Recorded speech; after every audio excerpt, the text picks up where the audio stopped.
Rio de Janeiro with a big man. Welcome to Rio de Janeiro. This is a big man. I'm really excited about this conversation with Professor Fiona Wood. She is one of Australia's most innovative and respected surgeons and researchers. And I will read to you a little bit of a blurb of some of her achievements. Professor Wood is a highly skilled plastic and reconstructive surgeon and world-leading burns specialist. She has pioneered research and technology development in burns medicine. Here are a few of her honours. In 2003, she was awarded Member of the Order of Australia, the Australian Medical Association's Contribution to Medicine Award, and West Australian of the Year. Then in 2004, she was also West Australian of the Year, following up in 2005 with the Australian of the Year title. Not title, but I guess award. She was also voted Australia's most trusted person for 6 consecutive years between 2005 and 2010, and has been recognised as an Australian living treasure.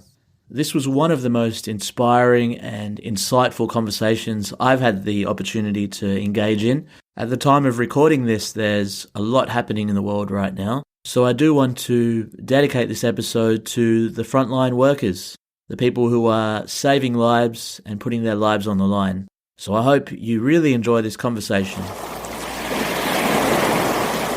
Professor Fiona Wood, an absolute pleasure for you to join me on Rio de Janeiro. How are you? I'm very well indeed, thanks. And how are you? Very good.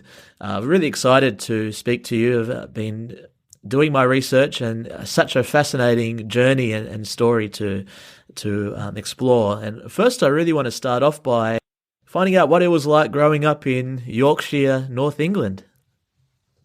Cold. I go back to see my mum. My mum's still kicking on. She's 90 this year, but I go back to visit her, and I think, oh, this is such a great place, and it's cold, And she says, when she stopped asking now if I was ever going to go back, because I said not for love nor money, and I found myself in a very bright, vibrant place, and so I'm very much a West Australian now. So growing up there all those years ago, your childhood's, it's fun. It's great. I was one of 4 kids. There was a lot of rough and tumble, and we did a lot. My folks were very focused on giving us all the opportunities they could, but they were modest. My dad was a coal miner, and Mum worked in youth work and eventually got a job at a Quake school, and that's when my life changed, because I was able to go to a school where the exit strategy for me was university, and so they did their utmost to, as I say, give us all the opportunities that they could, and as I say, I think to my mother, I think you brought us up to leave, though she's absolutely adamant that she's Yorkshire born and bred, and it's a God's own country. And certainly, there's a lot of beauty there. But I always tease and say, there's a lot of beauty in those dark, satanic hills. What were the values and lessons that you remember your parents instilled in you, which still drive you today? Oh, capacity to work and the value of work. I don't think there's any substitute for a job well done, doing the job the best you can, and to use your energy wisely. And, so the work ethic was very strong, and the sort of obligation almost to do the best, to be the best version of yourself, to do the best you could. There was no quarter given in that regard. There was no sort of no second place, as it were. There was the fear was, if you're going to do it, if it's worth doing, you do it properly. While we're talking about influential figures in your life, one that crops up in the research I did was the name Dr. Brian Mayhew. If you could expand on how influential he was in your career. Well, I met him as he was a young surgeon just starting as a consultant. He'd just finished his training, and he was a consultant at St Thomas's Hospital, where I was a medical student. I started there in 1975, and I was very keen to be a surgeon. In fact, in my head, it was non-negotiable. It was just where and when. And he was a great mentor, and he gave me opportunities when others didn't, and he supported me. And I worked for him at various times along my early career path, as I rotated in and out of the hospitals. But he was a great supporter and and a believer in my capacity to actually do this job. And those people really matter. It matters that you connect with people who believe in you, because some days it's hard to do that. Sometimes believe in yourself, and it's nice when a few folks around you, other than your mum, believe in you as well. I want to momentarily ask you about some of the prejudice you faced early on. Speaking of believing in yourself, especially in the medical profession, which you could say very male-dominated. There was a term that I saw you say. You said, "I'm really good at embroidery. Doesn't that help?" When asked about being a surgeon. So, what was your attitude towards that type of negativity, and how you sort of hit it head on like that? Well, I think it was an interesting time. I mean, many things have changed over the last 40 odd years, but unfortunately, many things have stayed the same. But that whole engagement with negative energy was something that I learned really early, that some people have beliefs that you can waste an awful lot of your energy trying to persuade them otherwise, and you will fail based on bigotry or lack of a capacity to embrace diversity or whatever it may be. And I learned to walk on by and not engage in that negative energy, and actively go and find people who had a positive outlook and who were embracing difference. And so I think it was a really valuable lesson I learned early. That negative energy just sucks you dry and gives nothing back. And so my comment over my shoulder used to be, "Well, I'm really good at embroidery. Doesn't matter. Catch you later." And off I would go. I wasn't going to give them my very precious time, because that's all we have, and our time is precious.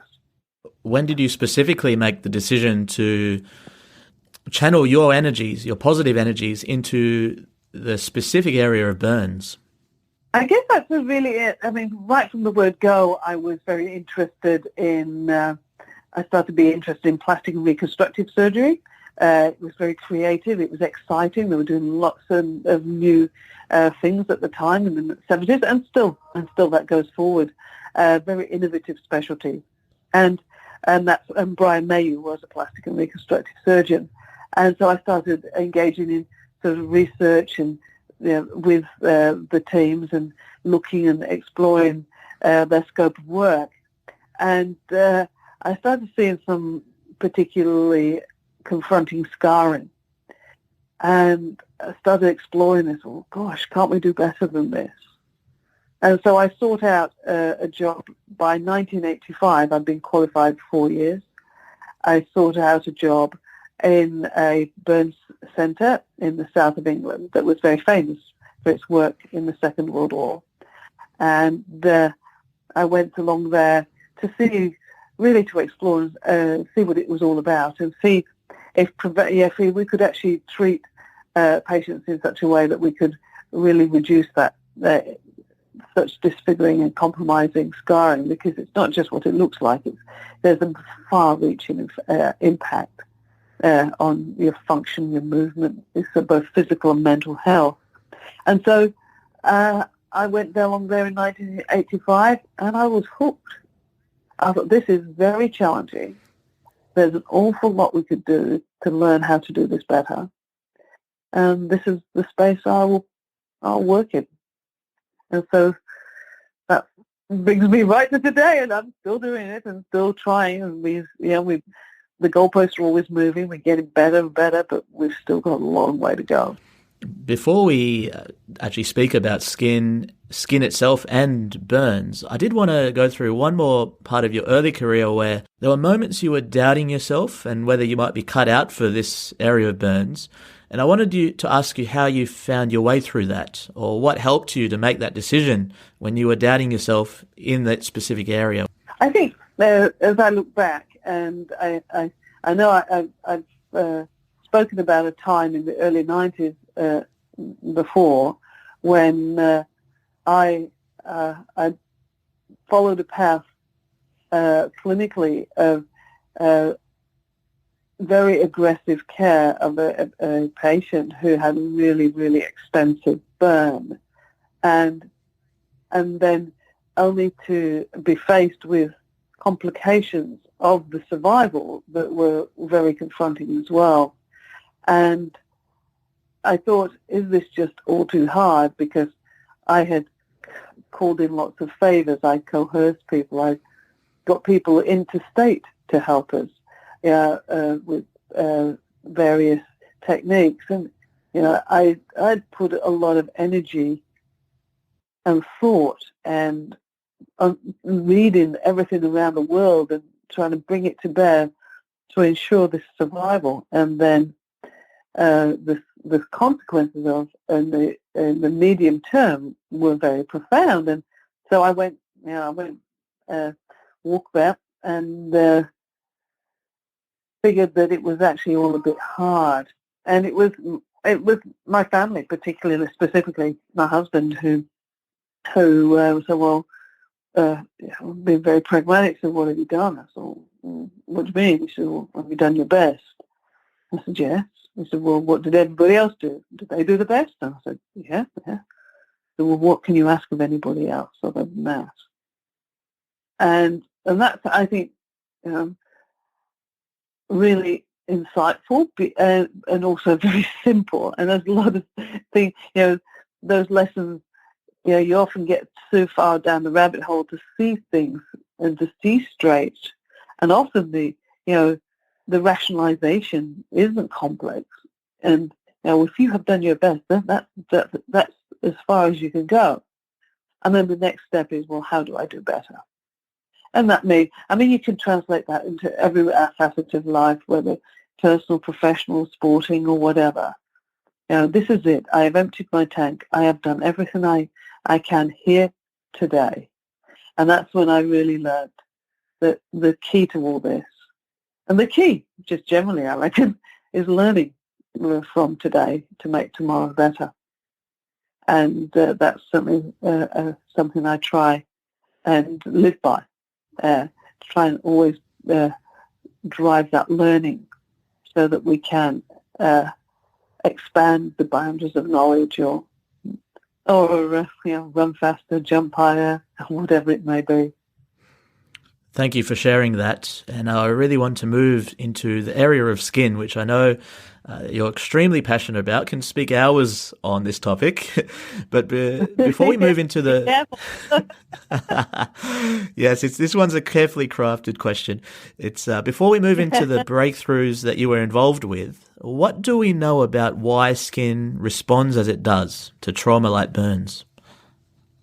Well, that is a really very interesting question that could take us down a rabbit hole that's contained my interest for over 30 years, because we don't actually know why at the cellular functioning level, why they are triggered, the cells to behave in certain people in such a way that they become they drive that profound scar response.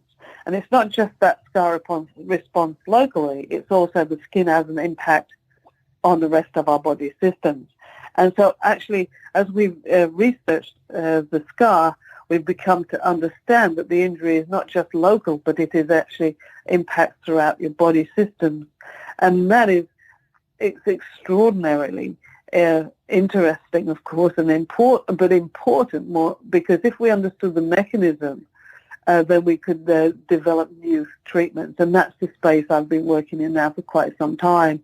It's trying to understand the interaction of the skin with all the other body systems. And, and it's complex.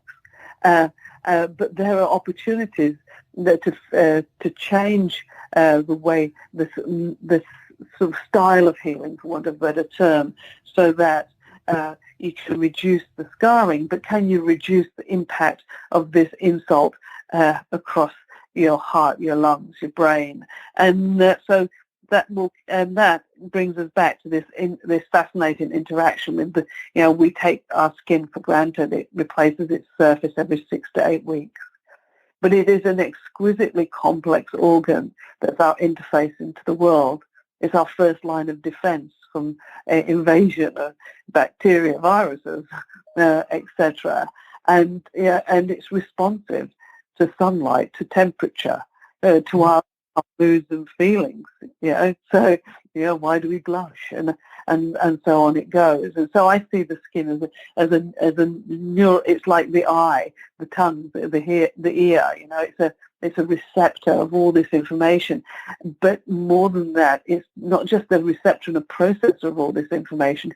It actually drives responses of the rest of the body to function either optimally or in a negative fashion. You did say I could go on about this for a long time. Of course, it's so fascinating to hear. Well, I would like to now speak about the nervous system and that's relation to healing, because when did you start to find out that the nervous system was so involved? Is it relatively new breakthrough? Well, that's actually an interesting area. It takes me way back to being a medical student. And I, in the middle of my medical degree, I did an extra degree, what we call a BMed-Sci, Bachelor of Medical Science, and equivalent of that. And what mine focused on was anatomy, but more specifically anatomy, neuroanatomy, the anatomy of the brain, how the brain configuration changes from worms to elephants and everything in between, and how it changed over from an evolutionary perspective as we kind of came out of the trees and just stood back on two legs, and our eyes came forward and away we went running across the savannah. And so that involved anthropology and physical anthropology and neuroanatomy. So I was fascinated in this area way back then. And the first publication that I was I drove and led was a piece of work that I did at the Sherrington School of Physiology, and he was a very famous physiologist who did lots of work.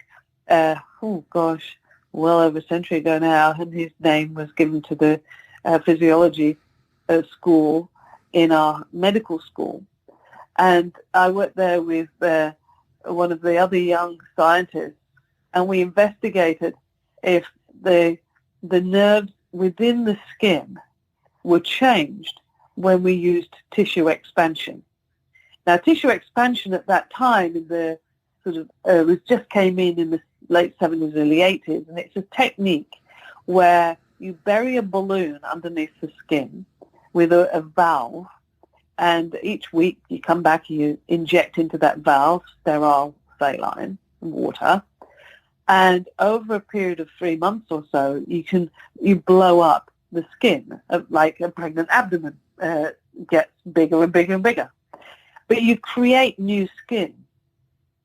And it's terrific if a child, for example, has had a burn on the part of their scalp and they've no hair.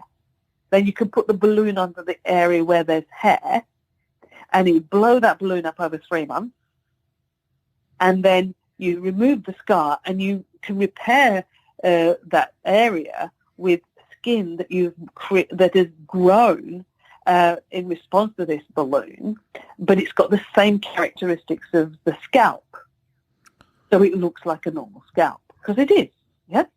And so wow. At the time, we were told that would all be fine and dandy and great, but the nerves would all be stretched apart, and the nerves would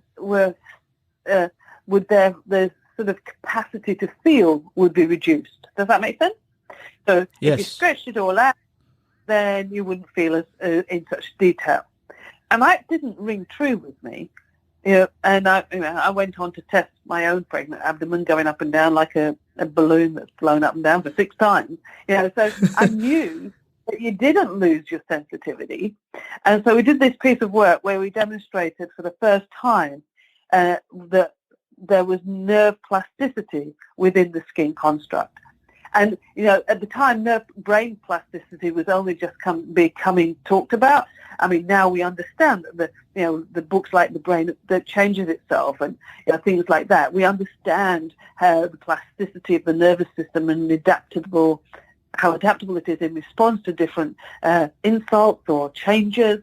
But at that stage, it was considered that the skin nervous system was static, and we demonstrated that it wasn't. And that was my first publication in the 80s. And so it's always been in my head to investigate and try and understand the impact on the nervous system with our burn injuries and burn injury healing.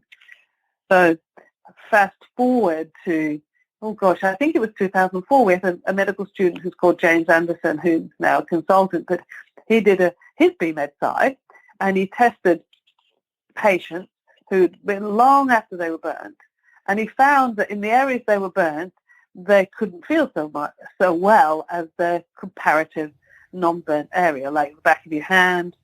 The back of your hand that hadn't been burnt, you could feel better than the back of the hand that you hadn't been burnt on. And you think, yeah, that makes sense. But what was really interesting was the nerve density was the same in both hands. And we realized that the nerve density through his work was reduced in the non-burn areas. So if you had an 80% body surface area burn, in the 20% that you weren't burnt, your nerve density went down. And that started us getting back into the saddle. And so since then, we've done lots of work around trying to understand this interface between the nervous system and the skin and during its healing process. And we know that there's changes at the spinal cord level, at the brain level, but we've still got a long way to understand why, how, and can we actually use that knowledge to improve the quality of healing. And last year, one of our team got awarded for the best clinical trial in the International Burns meeting in India. I think it was last year. Gosh, it's hard to tell these days, isn't it, with everything being cancelled this year. Yeah. And his work was putting an electrical stimulation in the dressings of a wound that was healing, and demonstrated that you could reduce the swelling and improve the healing by that electrical stimulation. So there's so much we've got to do, and lots of different ways, whether we look at our brain, whether you look at the nerves along the root, whether you look at the nerves growing back into the wound, and all of the above. So there's lots to do. That is incredible, and want to actually get into some future developments a little bit later on. I want to go back to what was there before for burns victims before spray-on skin existed. Well, the spray-on skin cells is only one part of what we do. I mean, yes, we started that a long time ago, Marie Stone and myself, but we looked at people who were around the world in the early 80s started growing skin, but they were only able to grow the waterproof layer of the skin, the outer layer, and the inner layer, the tough layer. Other groups started producing scaffolds that simulated skin, and then so we came along in the 1990, and then I met Marie in 1993, and looked at the current state of the technology, and I thought, well, how can we do this better?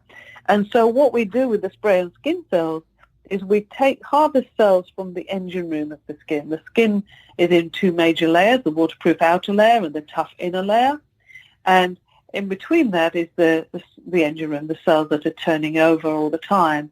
If we harvested those, they're the cells that you can grow into a very thin sheet, and you can use to transfer like a skin graft, or you can take longer and you can make it more complex and thicker. But that takes time in the laboratory. And I was always faced with a patient in very vulnerable from an infection and point of view, and also in great pain. And the best way to solve that problem is to make sure that the skin heals as quickly as possible. So to cut a very long story short, very quickly, by 94, 95, we were spraying skin cells on so that we could use those skin cells from the engine room and spray them over the wound to cover larger areas. But we also understand that we have to change the way we salvage the tissue underneath, or use traditional skin grafts as well.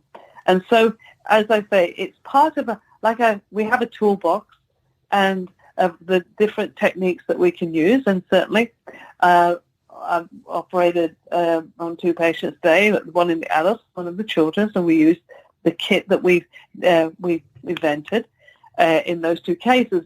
But we also used traditional techniques as well. So it gives us an opportunity to cover much larger areas with a small donor site, because it's all your skin to use, and so we only take a little bit and we cover big areas. But it's only suitable for the thinner burns. The burns are, when it gets deeper, that's when we use traditional techniques and mesh the skin grafts wide and then spray the cells over to fade out the mesh pattern and improve the scar. And so it's a long, hard road. I mean, we put it in a kit, and it's a point of care. We take the kit is at the bedside in the operating room while we're operating, and we harvest the cells at site and spray them directly on. And we use the body as a tissue culture environment. So the cells are put on in the best condition possible from a non-injured area, and then they are able to migrate across the surface and sort of develop a new epidermis. This is a question from a friend who, when she found out that I was going to get to speak to you, she's involved in the medical field and had a question about this spray-on skin, and it was around the extent that the product assists healing process for varying levels of burns. So let's say 10% versus 80%. Is it something that you use in all situations? Yeah. Yes, we use it in all situations, because it means we can cover larger areas, and so with a smaller donor site. And certainly in some of the smaller burns, we would use it if they're not as deep, so that we can get rapid healing.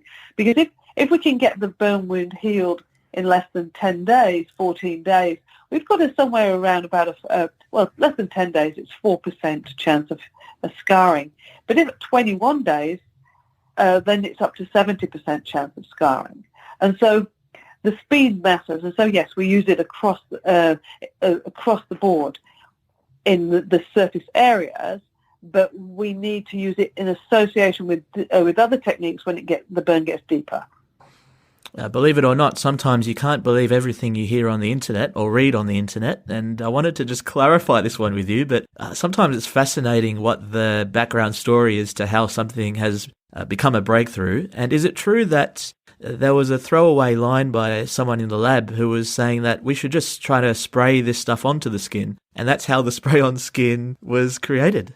Well, Marie and I were working pretty hard we'd already gone from growing sheets into harvesting cells after about 5 days in culture.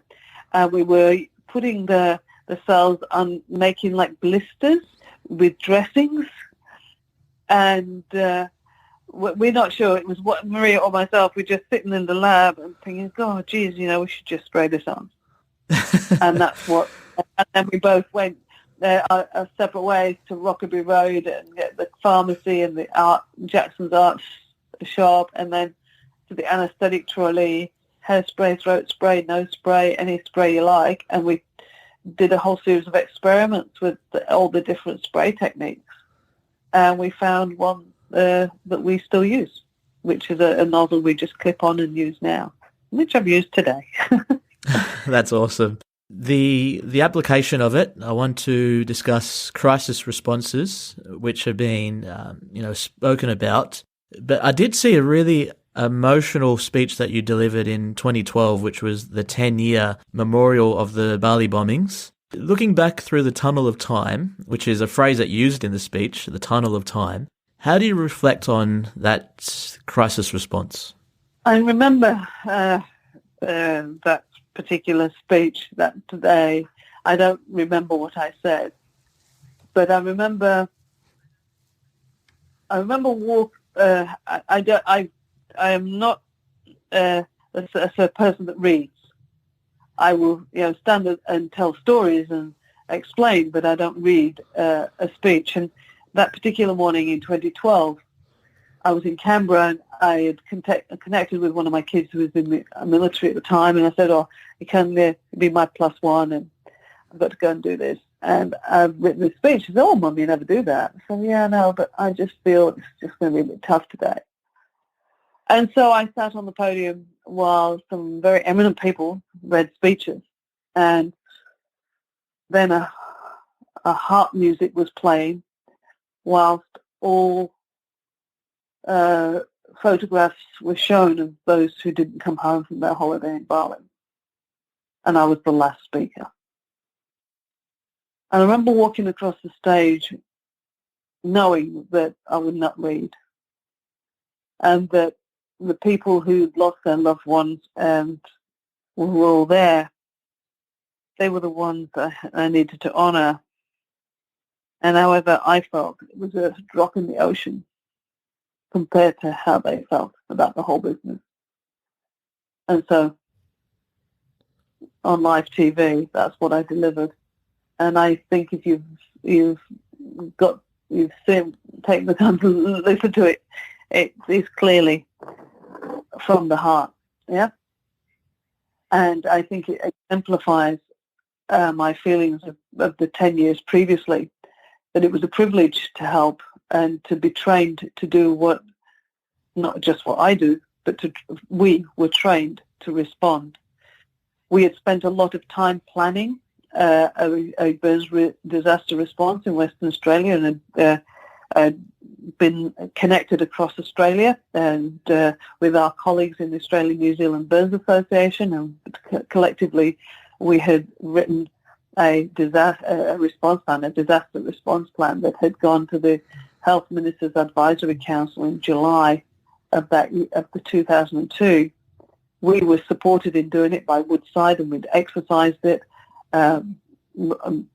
using exercise on North Rankin A platform, and so it was all agreed to, and the health ministers from all the states and territories agreed to it, thinking it was a good idea. And then in October of 2002, we did it. We responded. And so the window to our world was open, and people globally saw what we were doing, and that response is like many things. If you thought about it and you practiced it, you'll do better.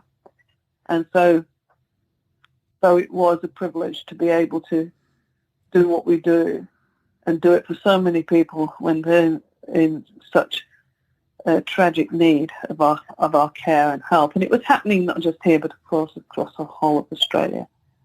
With the teams, similar teams to our Burns Service of Western Australia, stepping up all over the country. So when I think about it, I think it was an extraordinary time to see so much good and so much positive energy. It was tragic that it had to come from such a profound negative. With the things you've seen and the suffering that people have endured, I wonder what it's taught you about the human spirit.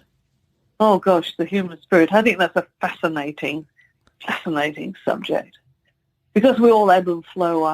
Our energies ebb and flow, and our the various ways we express it. But and I've seen people have what can only be described as a nightmare experience in a burn injury, and then come through and be stronger and have more fulfilled lives afterwards. And we've discussed this over the years, and could we bottle this to help all those who are overwhelmed by it? and and it is an overwhelming business.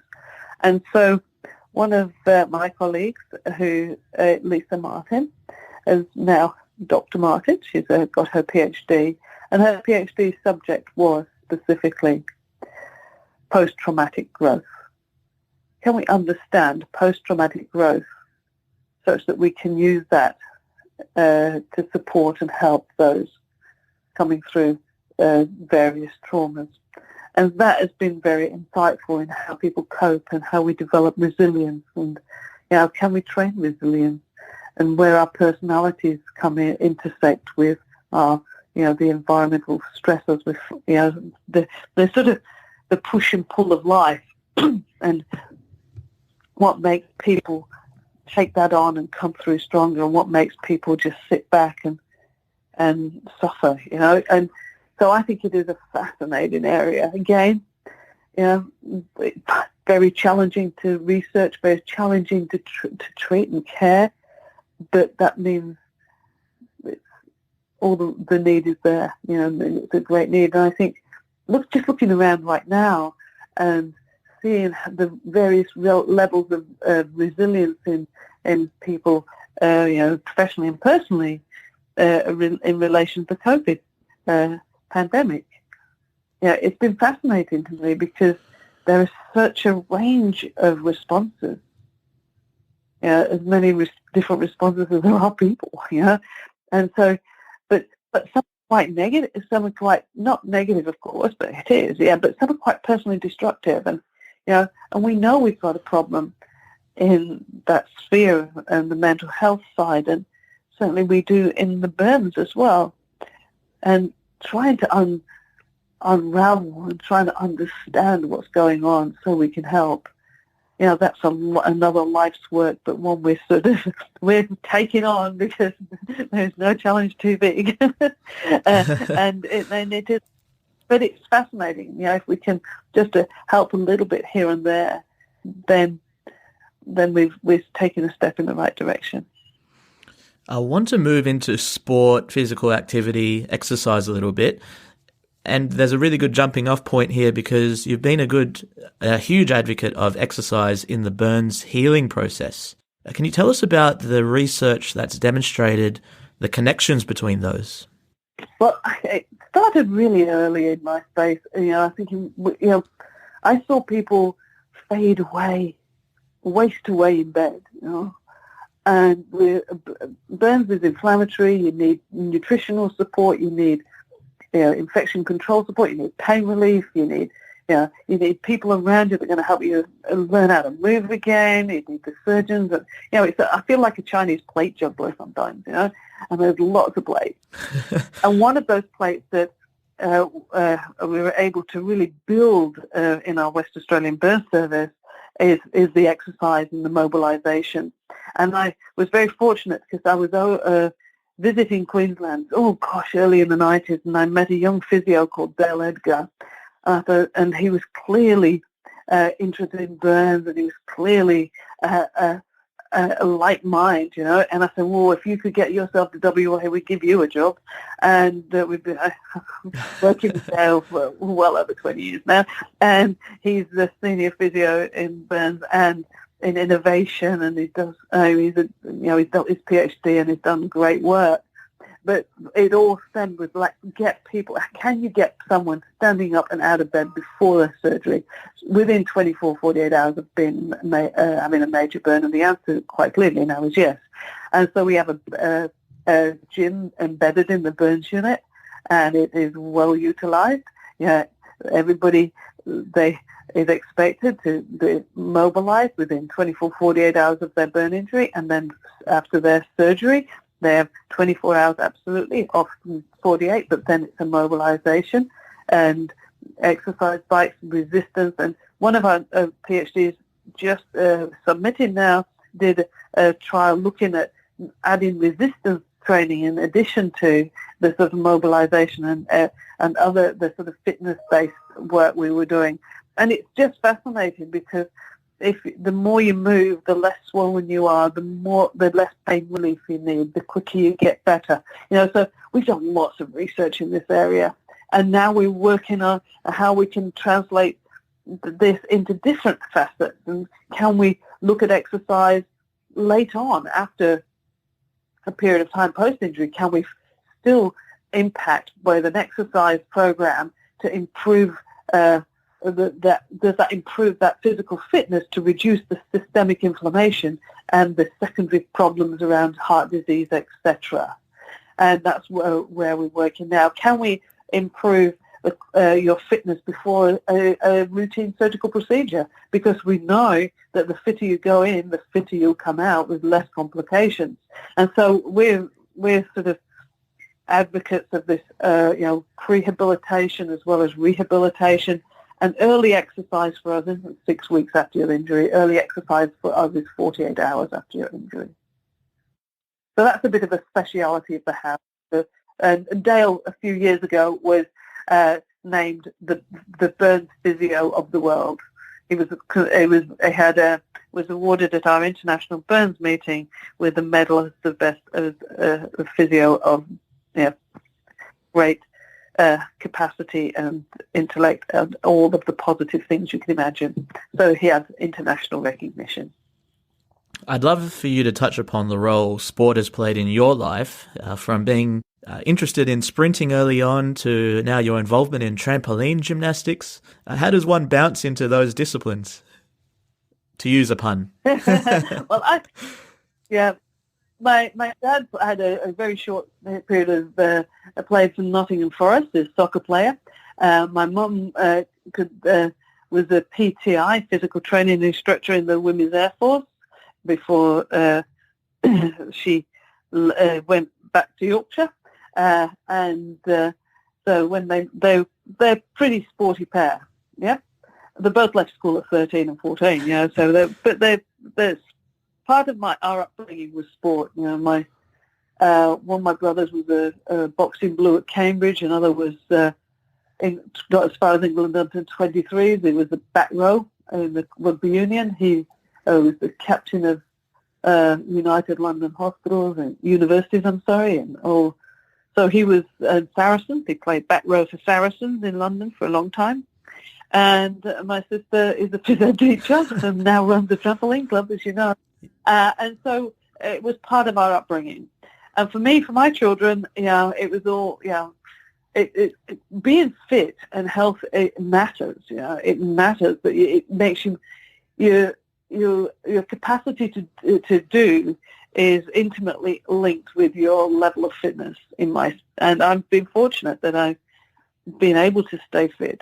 And certainly with my kids, I do say sometimes that the extended school day, we've had sport organised for them before and after school every day of different kinds, because myself and my husband were working, and he's a surgeon as well, so we needed a longer school day.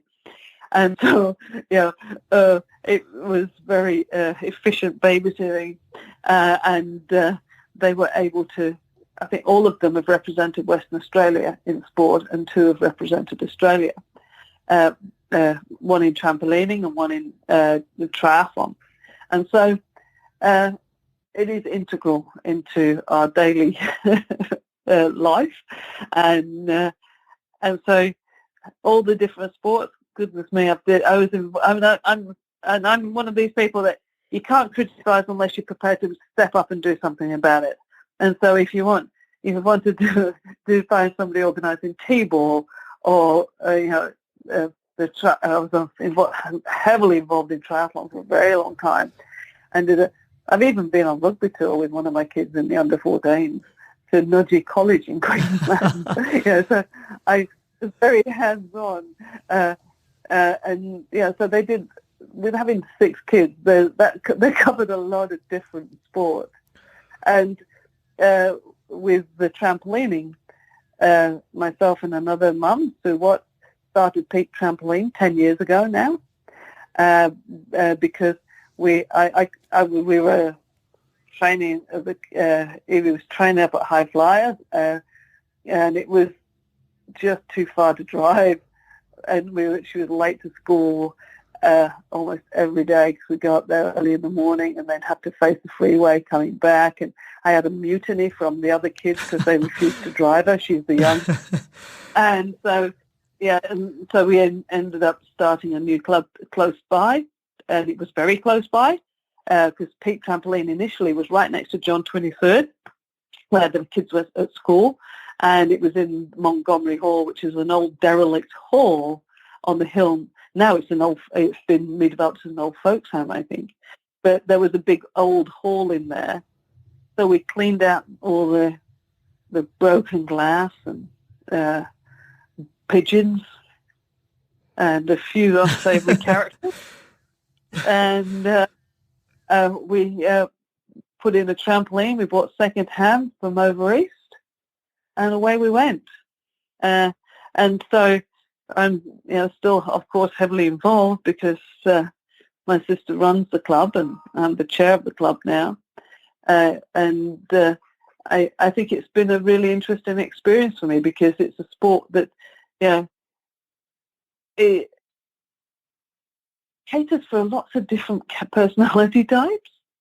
And I've watched my sister, Nicola, actually produce something quite special with coaching pyramids and young kids coming through who can volunteer and then they end up with a part-time job and then in leadership roles. And I think it's a great community. What she has built is, of course, with all our help and support and all, but it's a very vibrant community that I'm really looking forward to getting back. Next week, I think we start with some of the kids coming in. So it's terrific. And it is genuinely, the trampolining has been genuinely sport for all, and that for me. But Evie, at a particular time, gave up, and I still stayed involved because I believed in the whole ethos of it, that you can actually provide an environment for everyone. And I'm also interested in what's going on in their brains. I'm fascinated by how they can twist and turn like that without going dizzy, and the biomechanics of it all. So I'm looking forward to developing Peak Trampoline into a research facility on lots of levels, sport or biomechanics, neurophysiology. Maybe that's my retirement plan. On your ongoing quest as well to make the difference in people's lives, I've read you mentioning that scarless healing is the Holy Grail. Is there a new research being undertaken or new technologies, new ways to treat burn survivors that's specifically exciting you right now? A bit of a watch this space. Well, yes. I mean, it's a journey, as you say. It's new breakthroughs right now, but there's journeys all the time. With the spray-on skin cells, we're now trying to spray on all aspects of the skin. So we're developing a point-of-care 3D printer that can print the framework as well as the cells. And we started that work almost 2 years ago now. The printer is arrived at Christmas time. It's a great Christmas present. It arrived from our colleagues in New South Wales, Sydney, and they came over, we set everything up, and we did our first experiments, and then we're sitting with bated breath. They were really positive. It was Fiona versus the printer. Thank goodness the printer was better. And so we're working on that as soon as we can get back into the lab after our current situation. But that's actually only one facet, because when you're trying to rebuild, we've got to remove the dead tissue. So there's this thing called the iKnife, intelligent knife, which there are about 8 in the world, and they've been in research trials, looking at as they cut through with a hot cautery, they can see whether the cell is a cancer cell or not, and real time looking at the chemistry. And so what we're doing is looking at the chemistry of trauma, of burn trauma. So can we remove just exactly what we need to, but leave everything that will be survivable in place? So that iKnife will link with the 3D printer And then to link the two, we need to image the surface so that we can print the right surface and shape. And so that's a lot of data analytics. And so I said that in 1991, when I started as the burn service director, I inherited a multidisciplinary team of allied health, nursing, and medical surgeons. Now I work in an interdisciplinary team with chemists, with engineers, with data analytics, and Mark Fear is the scientist I work with now, who started working in Marie's role many years ago now, well over 10 years, and he's a cell biology and understanding all that. He's the main driver of our research, and so in the basic science space, and we work together with companies that, right, okay, we're working together trying to get the iNo, and then the imaging, and then the 3D printing, but then we've got to get it integrated without a scar, and that brings us to other work we're doing with companies around how we can manipulate the chemistry during that healing process by slow release of molecules, of drugs, and so we're doing trials in that space as well. And so, short answer, is there something going on? Absolutely. So much. And I'm saying, oh, guys, you've got to keep going. You're not quick enough because I want to know the answer before I finish. It's all right for you. You've got more time. Yeah. So, no, it's exciting times. The technology is just breathtaking. And, it's exciting times. My friend who's involved in the medical field had that question, another one actually, which is around what's the future of burns medical research? She's more asking, is there further to go, and how close are we to what could be the end of our capability in terms of improving recovery and lessening scars, or is there innovation that gives us endless possibilities? I think the innovation is, I'm an endless possibility kind of mindset, and not as many, I suppose over a decade actually, quite a long time ago now, we treated a young boy who had a burn injury, a massive burn injury, and he did really, really well, only to die of a rare cancer some time later. And we asked the question here in Western Australia, does surviving burn injury influence the rest of your life and increase your risk of things such as cancer? And so one of the strengths of Western Australia is data linkage, and we linked all the data from 1988 to currently, and we have a profound knowledge of the impact that burn injury has on lives going forward. And so the one aspect is to reduce the scarring and improve the physical and mental functioning, and the next aspect is to mitigate against that rest of body response to the burn injury. And so we're a long way from I won't be throwing my arms up and saying we've got to the end of the race for a very, very long time, and I don't think we will see such a final a finish line really in anything, because there's always something you can do better. There's always an innovation around the corner, and that's really a mindset that I take to the table, because otherwise we'd still be in the dark ages.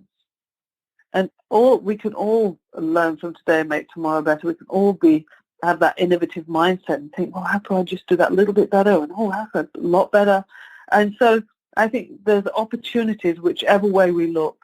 And so I used to think I would be, I was in a situation of an Everest climb, and at some point I will put my flag on the top of the Everest or not. But now I understand quite clearly it's just a very, very long ultramarathon that has no end. And as long as there are people on this planet, there'll be people that innovate, and there'll be opportunities to treat our patients better. And our job is to harness those to reduce the suffering. When you became Australian of the Year in 2005, it's a title that has such gravity to it. But I'm very interested in what it involves insofar as your requirements over time or the rights extended to you. Like, what is the dimension of being an Australian of the Year in terms of those things we might not know of? Wow, it's like nothing you can ever imagine. And I still feel like it's a bubble, a bubble I went, it was extraordinary that I thought I was busy until then, and then I knew what busy was. It was a whole different dimension because I felt very I thought, wow, I've got to work really hard now to justify all this faith that's been put in me, And so I travelled the length and breadth of Australia. I saw so much, learnt so much, speaking to different people, having all this, understanding of, people's problems, people's highlights, great good news stories. And it's an ambassador for good news stories, really. That's what I try to make it. Just to share what was good in our society, in our communities. And to understand that we're all, oh gosh, I've nearly said we're all in this together. Have we heard that too much these days? Definitely. But we are, actually. Yeah, but we are, the decisions we make as individuals actually ramify to others around us. And so we have to be cognizant of that and respectful and be considered in the decisions we make from ourselves and then, the decisions we make around our health and wellness, our education, the education of our kids, the way we support people or not, why not? And so I think we have a lot of human energy that is untapped. And we need to really focus on that support piece. And, there's a lot to be said for kindness and that basic human kindness. I see people who are happy are more productive than those who are miserable. So there's a message there, in that spreading a bit of kindness works on so many levels. I'm very, very mindful of your time. So we'll move into a couple of quick-fire questions. These are ones that are going to be very interesting. The first one is, what is a book or books you've most given as a gift and why? Or what are the 1 to 3 books that have greatly influenced you in your life? Whoa. I give books a lot, I give books, like every Christmas, I always go to the bookshop and buy books for people, and all the kids, everybody gets books every year. And if I just see a book that, my friends would like that, I'll get it. And so I'm a great lover of books. One book I think that's interested me, that I've given a few people over the years, is Richard Dawkins' The Selfish Gene. I read that in 1976, I do think it was. It was as a academic exercise. It was part of my extra degree. And basically the selfish gene is about these memes of knowledge that we pass on generation to generation. So it really inspired me to explore in a way that his subsequent books haven't. So I've given that to a few people. One book that I read in childhood was Elidor. Alan, oh gosh, I can't remember the author. Alan, I can't remember. But Elidor was science fiction, going through the tunnel of time, going through a wormhole sort of equivalent between different scenarios. A little bit like The Lion, the Witch and the Wardrobe, only a little harsher, because the wardrobe was in the north of England in a harsh area. So I resonated with. But, books, I'm just sitting in the study here just looking around. There's books everywhere, And so I think reading became a real thing for me as a kid. I was from a thirst for knowledge, but also for stories.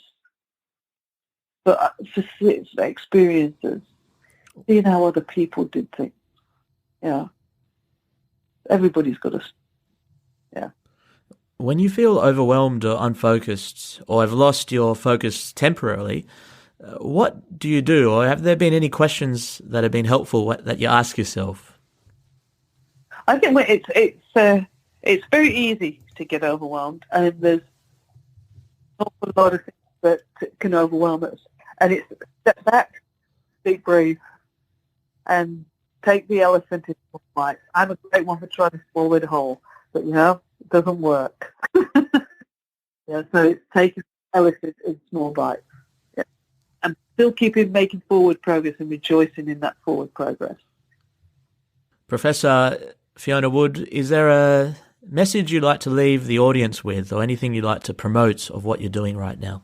Well, our work is always on the Fiona Wood Foundation website, and please go and have a look and browse around and see what we're up to, and contact us, and if you want to know more from that perspective. But I feel very fortunate in my life. I get up in the morning and I enjoy what I do. My father had to go down the coal mine year in, year out, and he hated it. And he instilled that in us. Get up in the morning and work hard enough so that you have the choice to do something you love. And I think that's I've been very privileged to have achieved that goal. It's not a bad goal to find something that you love and pursue it. Professor Fiona Wood, I can't thank you enough for your time, and we will put in all of that information in the show notes so people can reach out to your foundation. Thank you very, very much. It's a pleasure. Take care. Thanks a lot. Hey everyone, wherever you are in the world, thanks heaps for listening to Rio de Janeiro. You can visit the show website abidimam.com, ABIDIMAM, for all of the show goodies. You can subscribe, leave a review. I appreciate it very much. And until the next episode, keep smiling, keep scoring.